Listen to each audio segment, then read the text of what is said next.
Hello, and welcome to the first episode of this new thing that I'm doing. I'm not sure what I'm going to call it yet. I haven't really figured out the title. Basically, this is just going to be a beer tasting channel because this is somewhat of a recent development for me where, before I used to drink just whatever. Like I would go out to a lot of shows, of course, as people watching this probably know, and I like to have a occasional casual drink with my friends, or sometimes even if I'm just chilling out after a long day at work, just like to have a beer.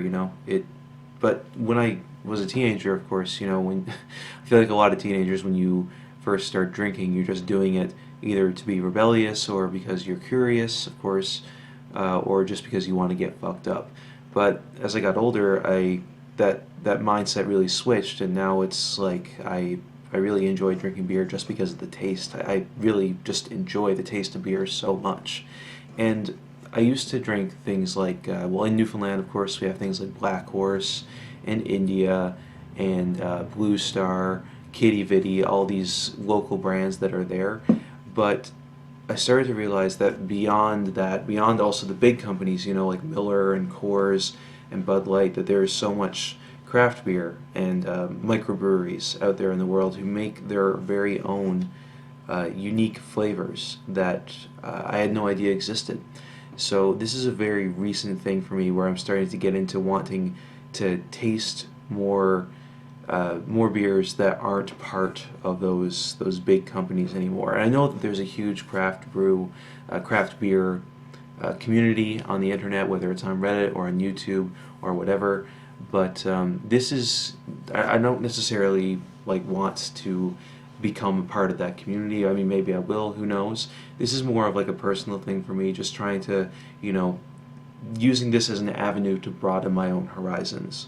So the first beer that I have here that I decided to use for this is Castor Pale Ale, and this is brewed in Quebec. You can get it in a lot of grocery stores in Montreal. It's a pale ale. It's 5.6% alcohol. They call it an organic beer, although I'm not sure what that means. I guess that's something I'll have to figure out. But the thing about beers when I go to the store to pick them out is it's always the artwork on the can or the bottle that really draws my attention to it. That's what draws my eyes, if it has really cool artwork. So if you could see on this one, it's like there's this cool mountain with a river, and then there's this ram or goat on the side. Yeah, that's some really cool artwork there. I really like this. It's really colorful. You got the purples and the browns there. It really stands out.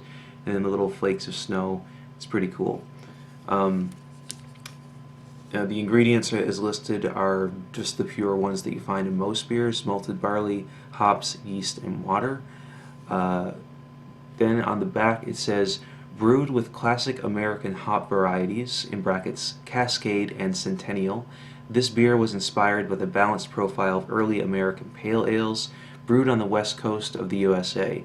And then the interesting thing about these cans that I've seen before, not just this one, but the other ones coming from this microbrewery, is that it has a food pairing on the bottom, and it actually has a picture of all these different things that you're supposed to pair it with. You see, you've got the glass there. That's the kind of glass you're supposed to drink it in. Then there's a person sitting in a lawn chair, tacos, burger and fries, and a lawnmower. So this is, based on that, you can probably assume that this is supposed to be a summer beer. And then, of course, it says, product of Quebec, certified by EcoCert Canada. Don't know who they are, but I will find out. And microbrasserie Le Castor, which is located at 67 Chemin de Vinaigre in Rougeau, Quebec. And I'm sure I'm pronouncing that horribly because I'm not from Quebec. I'm a fucking newbie. Yeah, so without any further ado, let us crack the seal. And I have my badass drinking mug here.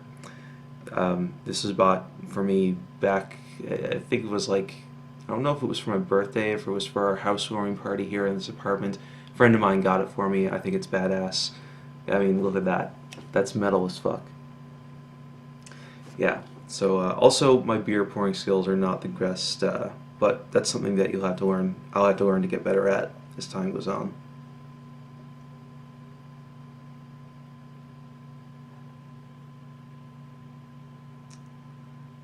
This mug holds the full can, I think.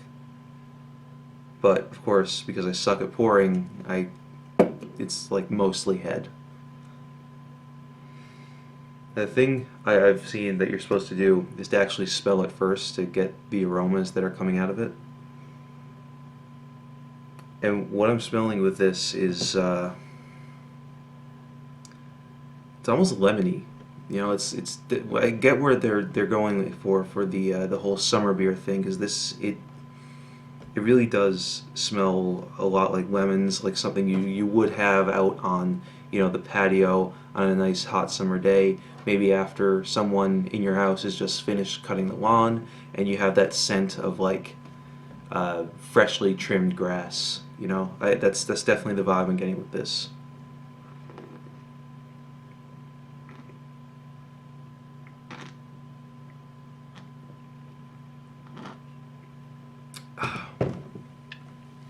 It's the unfortunate thing about facial hair is getting all the foam and everything else up in it. Yeah, see, the thing is, I don't really know how to accurately describe the different flavors of beer because I haven't developed my palate yet. Because again, like I said, this is a new thing for me. But as time goes on, I'm hoping to get, you know, a lot more well versed in being able to describe the different flavors of beer. This is a new thing for me. This is like a journey, as they say. You know, you go along this path and you learn more about yourself. You learn more about the things you like, things you don't like. And I'm not claiming to be an expert. I'm probably the farthest thing from. I'm more of a greenhorn than anything. But you know, this is something I want to do. So fuck it.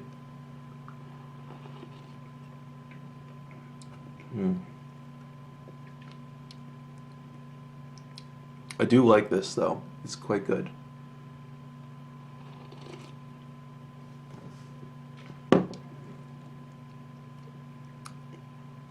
There's definitely, yeah, the lemon vibe is definitely there. But to be honest, it just kind of tastes like your standard. It tastes like a standard IPA, but not as intense. Like I feel like a lot of IPAs that I'm used to, like of course Alexander Keith's, or Saint Ambroise, are very thick. But this doesn't taste that thick. It tastes a lot more. It's a lot smoother. Honestly, it goes down a lot better. But there's still some carbonation in there as well, of course.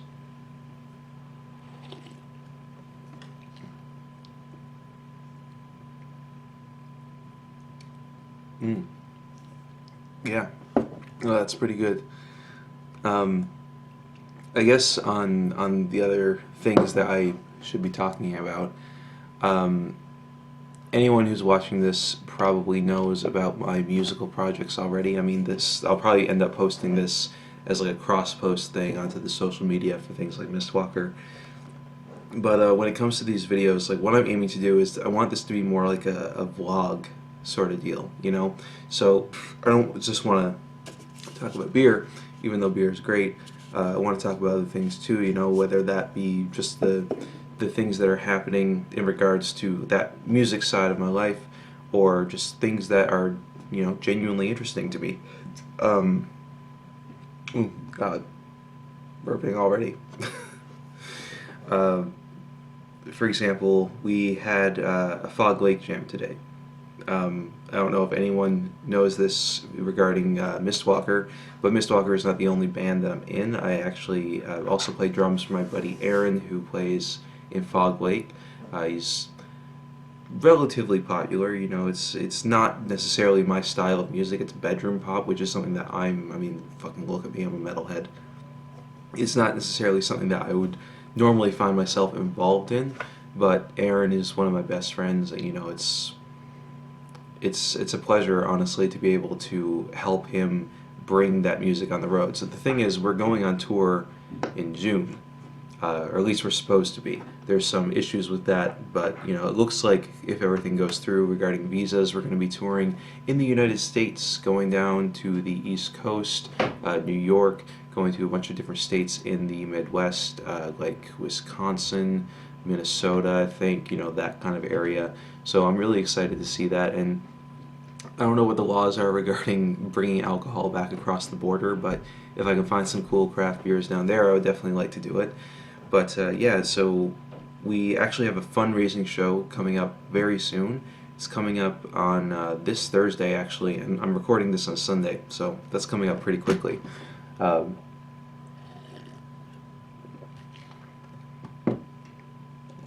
Yeah.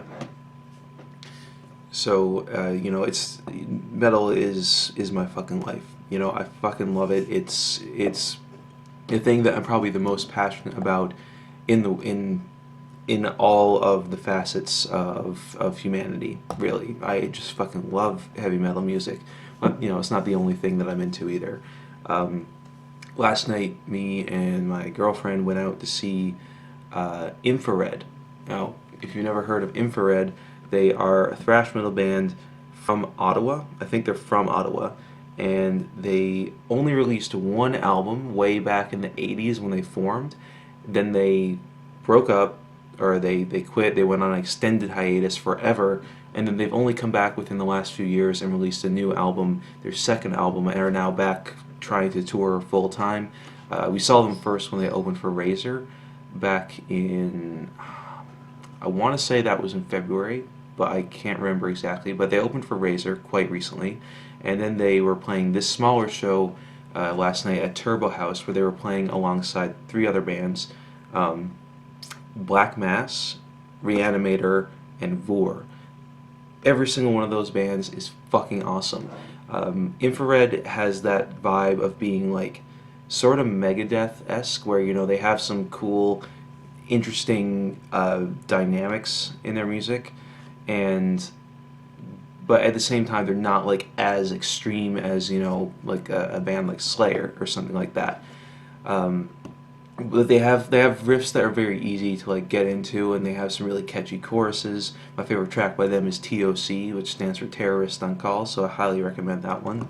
Then the next band that played was Vor. Vor is fucking awesome. They're more in the vein of like the extreme side of thrash metal, but again, not as intense as what you'd expect from a black thrash band. And the reason why I'm saying that is because that's what Black Mass was.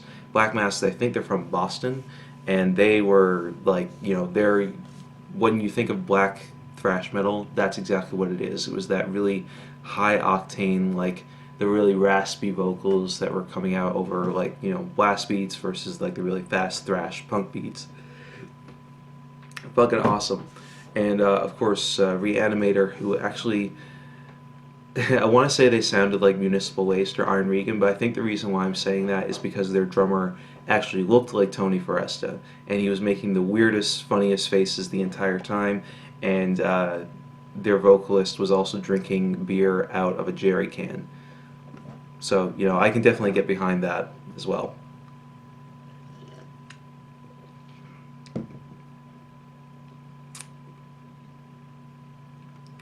Yeah. I'm really struggling to find something interesting to say about this beer specifically. It really just kind of tastes like your standard IPA, but with a bit more lemony flavor in it.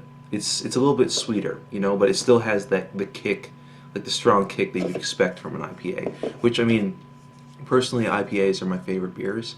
I mean, go figure. I know that people say that IPAs are kind of like the pumpkin spice latte for white guys.